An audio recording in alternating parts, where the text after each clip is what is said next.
আসসালামু আলাইকুম শিক্ষার্থী বন্ধুরা, কেমন আছো? আশা করি আল্লাহর রহমতে ভালো আছো, সবাই নিরাপদে আছো এবং আমি যে ক্লাসগুলো নিচ্ছি তোমরা সিরিয়ালে ক্লাসগুলো ফলো করছো। আমি সাবিনা খাতুন সমস্ত মাধ্যমিক বিদ্যালয় থেকে তোমাদের মাঝে ফিরে আসলাম ক্লাস 19-এর কম্প্লেক্স সেন্টেন্সের উপর আলোচনা করতে। আজকে আমরা 3 নম্বর রুল নিয়ে আলোচনা করব। চলো আমরা আমাদের পাঠে ফিরে যাই। আজকে যেটা দিব সেটা হচ্ছে ইন অর্ডার দ্যাট বা সো দ্যাট। হ্যাঁ, দুটোর একই অর্থ।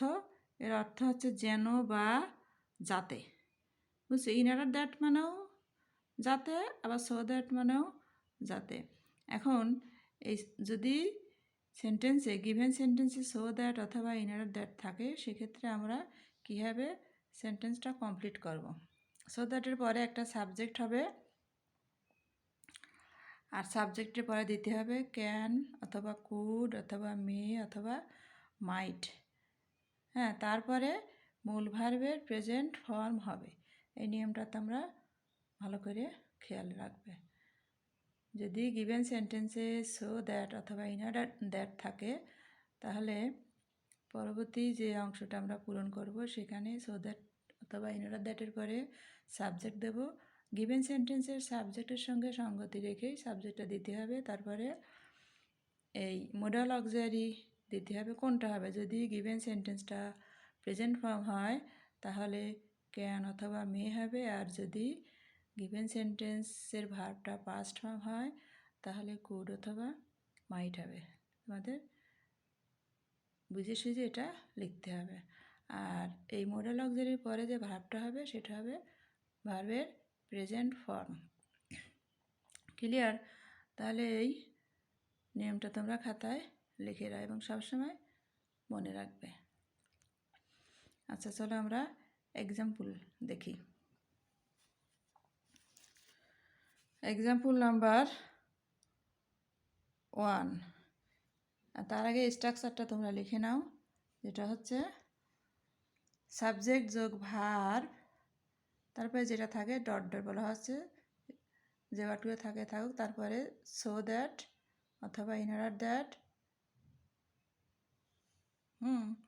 তারপরে আমরা দেব হচ্ছে একটা সাবজেক্ট,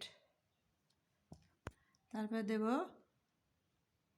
সাবজেক্ট, আর সাবজেক্টের পরে ক্যান, মে, কুড, মাইট ভার্বের প্রেজেন্ট ফর্ম যোগ পরে যদি কোনো ওয়ার্ড থাকে সেটা। এখানে আমি আগেই বলেছি যে মোডাল অক্সিলারি কোনটা হবে, সেটা গিভেন সেন্টেন্সের ভার্বের রূপ বুঝিয়ে হবে।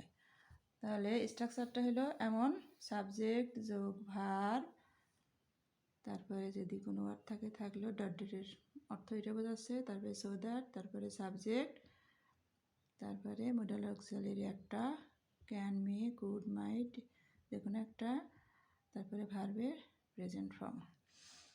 এই স্ট্রাকচারটা মনে রাখবা। এবার এক্সাম্পল নাম্বার 1 দেখি। He worked hard so that dot dot. দেখো, he worked hard so that, তাহলে এটি সো দ্যাট আছে, বাকিটুকু কীভাবে পূরণ করবো ওইটা আমাদের খেয়াল করতে হবে। সো দ্যাট থাকলে কী হয়?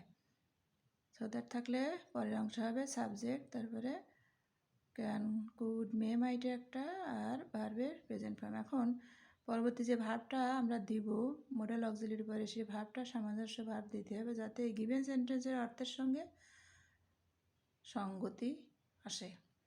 এখন আগে আমরা এই গিভেন সেন্টেন্সের অর্থ করব। সবসময় অর্থ ছাড়া কোনো কিছুই সঠিক হয় না, অর্থ করলে তখন ক্লিয়ার হয়। তাহলে he worked hard so that, সে কঠিন পরিশ্রম করত যাতে, সে কঠিন পরিশ্রম করতো যাতে, এর সাথে পরের বাংলা কি আসে? সে কঠিন পরিশ্রম করত যাতে কি হতে পারে? যাতে সে পরীক্ষায় পাশ করত, এরকম। তাহলে দেখি আমরা কি দিতে পারি। তোমরা কি দিছো আর এবার আমি দেখি কি দিই, তোমরা মিলাই নাও। দেখো, হি ওয়ার্কড হার্ড। আচ্ছা, এখানে গিভেন সেন্টেন্সে ভার্ব কী আছে, পাস্ট ফর্ম আছে ওয়ার্কড, তাহলে ওখানে কুড অথবা আমরা মাইট দেব। তার সাবজেক্ট কী আসবে, হি আসবে। সে কঠিন পরিশ্রম করতে যাতে সে পরীক্ষায় পাস করতে পারে, তাহলে হি, এই যে আমরা কুড দিই, কুড, তারপরে পাস, ভার্বের present form pass the examination, তাহলে he worked hard so that he could pass the examination. স্ট্রাকচারের সাথে দেখো মিলিয়ে গেছে। সো দ্যাটের পরে সাবজেক্ট, তারপরে মডেল অক্সিলারি, গিভেন সেন্টেন্সের ভার্ব অনুযায়ী, তারপরে যে ভার্বের প্রেজেন্ট ফর্ম। এটা খেয়াল থাকলে যেভাবে দেওয়া থাকবে তোমরা সব নিয়ম অনুসারে করতে পারবে। আমরা নেক্সট চলে যাই। এটা দেওয়া আছে man it's so that, man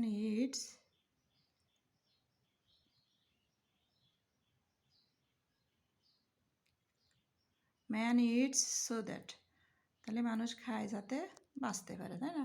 তাহলে এখানে ইটস আছে প্রেজেন্ট ফর্ম, তাহলে ওখানে ক্যান আমরা দিই, তাহলে কী হয় দেখো, ম্যান ইটস সো দ্যাট, তাহলে ম্যানের প্রোনাউন এখানে দিই হি, এখানে ইটস প্রেজেন্ট ফর্ম আমরা ক্যান দিই, ক্যান লিভ, বাঁচতে পারে, যে live, man it's so that he can leave.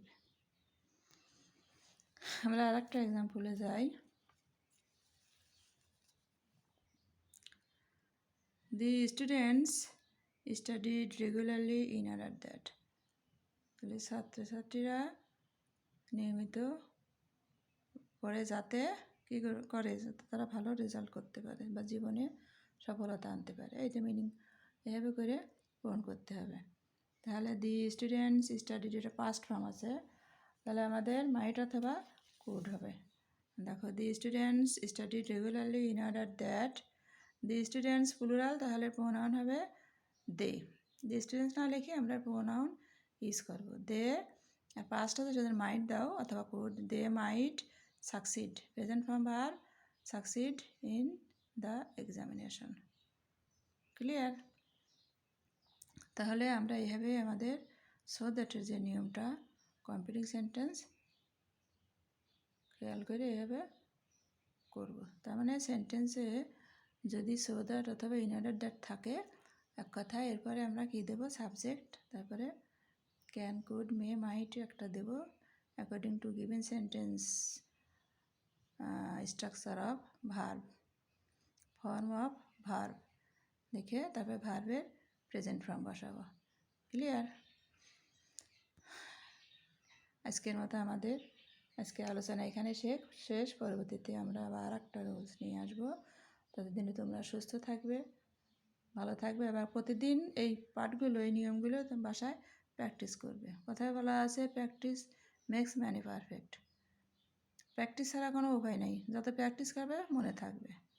হ্যাঁ, আর এই কম্পিটিং সেন্টেন্স সবসময় নিয়ম খেয়াল করবে, আর অর্থ করেই এটা পূরণ করবে, মুখস্থের কিছু না। ঠিক আছে? তাহলে আজকে এখানেই শেষ। আল্লাহ হাফেজ।